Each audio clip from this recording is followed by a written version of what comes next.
don't really use is OpenAI. Do you have any agent running for you or something like that? Yeah, I run a localhost agent, Morpheus, back home.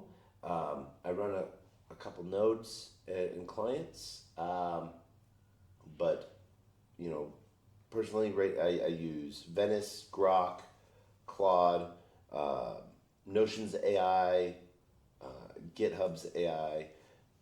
You know, the only one I don't really use is OpenAI. It's more for you kind of values kind of stuff, right? Yeah, and I might be wrong on this, but like some of the other chains that I mentioned and some of their agents, you know, they might be working in the same permissionless way, and but like that's how we have like Morpheus, the inference that pays for it, the electricity, you know, comes from yield generated from staking the token, participating, and so that is made to keep everything running, and so by staking a token, it basically is keeping the lights on. So there's some interesting plays there as well.